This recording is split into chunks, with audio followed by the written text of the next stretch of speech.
hit them very hard again tonight. And we did that in honor of the probably three. It's probably three as opposed to two. Great Patriots.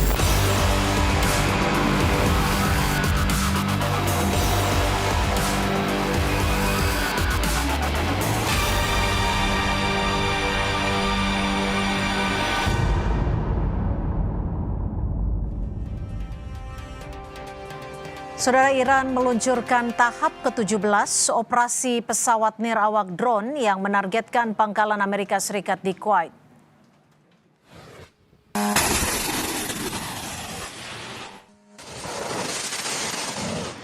Serangan ditujukan terhadap gudang amunisi di Camp Adairi serta sistem radar Patriot dan gudang peralatan serta personel di pangkalan udara Ali Al-Salem.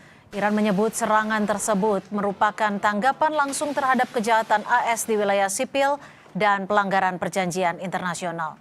Sirine peringatan serangan udara berbunyi di Kuwait, sementara Angkatan Bersenjata Kuwait melaporkan bahwa sistem pertahanan udara telah mencegat rudal musuh yang memasuki wilayah udara negara tersebut.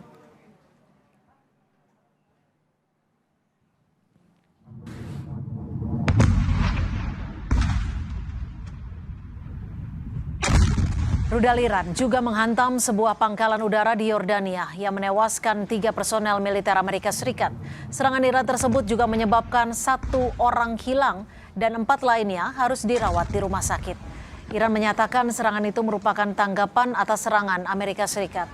Aksi saling serang ini kembali memicu konflik antara Amerika Serikat dan Iran setelah gagalnya kesepakatan sementara bulan lalu yang bertujuan mengakhiri perang.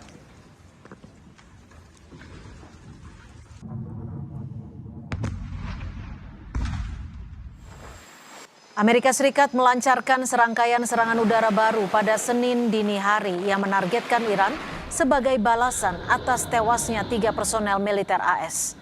Komando Pusat AS menyatakan pihaknya menargetkan Pusat Komando Militer Iran, lokasi pertahanan udara dan pengawasan pesisir, lokasi peluncuran rudal dan drone, serta jaringan komunikasi. Serangan terbaru ini kembali memperlihatkan bagaimana AS dan Iran perlahan semakin mendekati perang terbuka seiring gagalnya kesepakatan sementara bulan lalu yang bertujuan mengakhiri pertempuran secara permanen.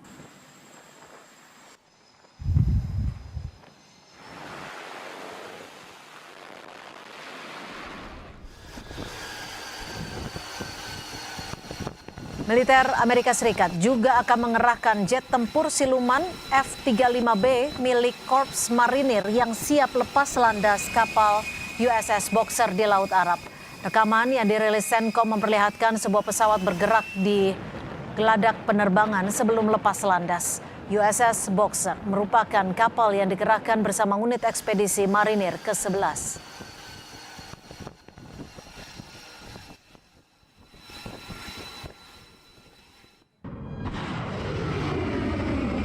Presiden Amerika Serikat Donald Trump mengatakan gelombang serangan terbaru terhadap Iran dilakukan untuk menghormati personel militer AS yang tewas dalam konflik dengan Teheran. Trump menambahkan para prajurit tersebut gugur saat bertugas untuk memastikan Iran tidak memiliki senjata nuklir.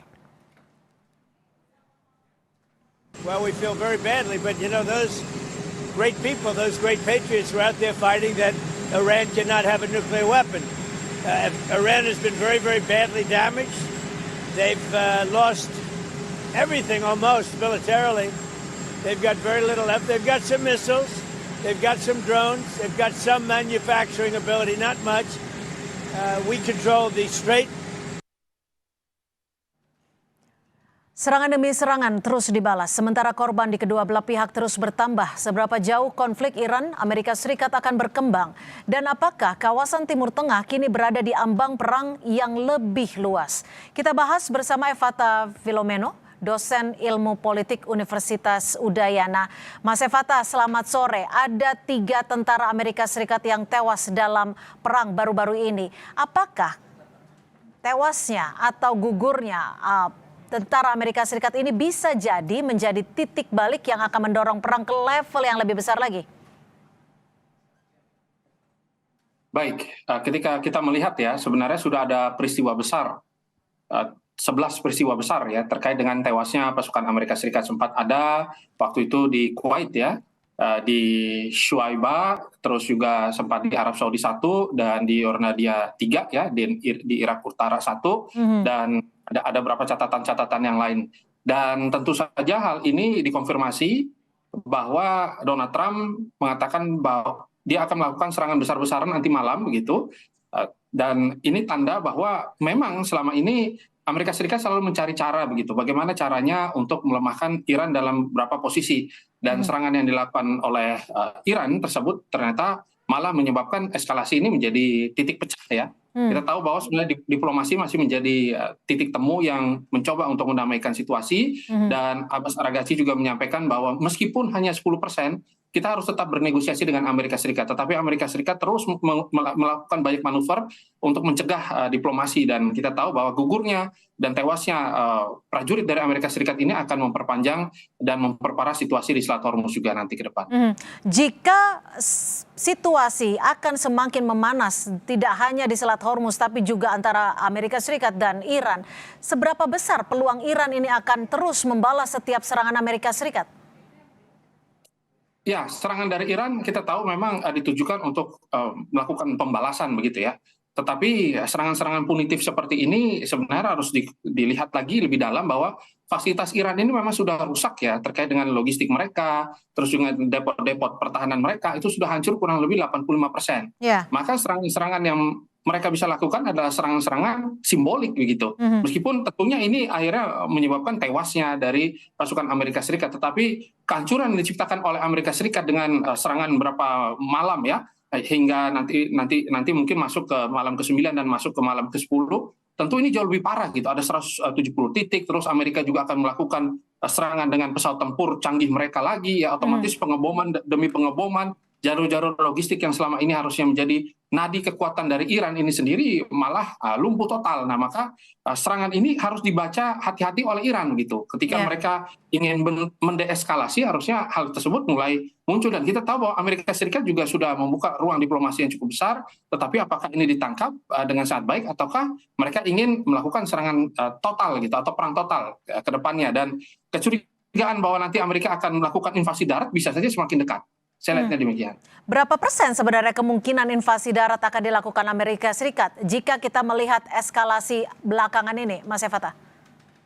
Ya, kita melihat bahwa pasukan Amerika ya yang berada di wilayah Timur Tengah ini datanya memang itu kurang lebih 50.000. Tetapi dengan peningkatan eskalasi seperti ini tentunya hal tersebut terlihat dari banyaknya intensitas kapal perang mereka yang melintas ya. Kurang lebih sekitar sekarang yang kalau terdata itu ada 24, dan itu semuanya membawa pasukan begitu. Maka hal-hal seperti ini membuktikan bahwa Amerika Serikat sebenarnya sudah secara presisi melakukan pelemahan-pelemahan. Pertama mereka melakukan pelemahan di wilayah pesisir. Ini kan tanda gitu, wilayah radar-radar dari Iran mereka lemahkan. Nanti kalau misalkan mereka melakukan operasi serangan darat, maka tidak akan begitu sulit. Dan pesawat tempur digunakan untuk menghantam wilayah-wilayah yang berada tepat di pusat pemerintahan dan juga di wilayah-wilayah depot-depot pertahanan dari Iran itu sendiri. Dan ini juga tidak lepas karena Amerika tahu bahwa Iran memang tidak bisa diajak negosiasi. Iran memang harus diminta untuk mendeklarasikan bahwa mereka kalah secara total. Maka dengan adanya operasi invasi secara darat ini justru akan memperbesar kemenangan dari Amerika. Meskipun itu adalah opsi yang terburuk, dan kayaknya Amerika tidak dalam waktu dekat melakukan hal tersebut, tergantung nanti dari dorongan Israel itu sendiri. Ya, Mas Efata, jika ada kemungkinan invasi darat yang dilakukan Amerika Serikat terhadap Iran, kemudian tadi Anda menyebutkan juga ada fasilitas Iran yang memang sudah rusak bahkan sekitar 80%. Apakah Iran masih memiliki kapasitas militer yang cukup kuat untuk mempertahankan perang dalam jangka panjang ataupun melawan Amerika Serikat melalui invasi darat ini?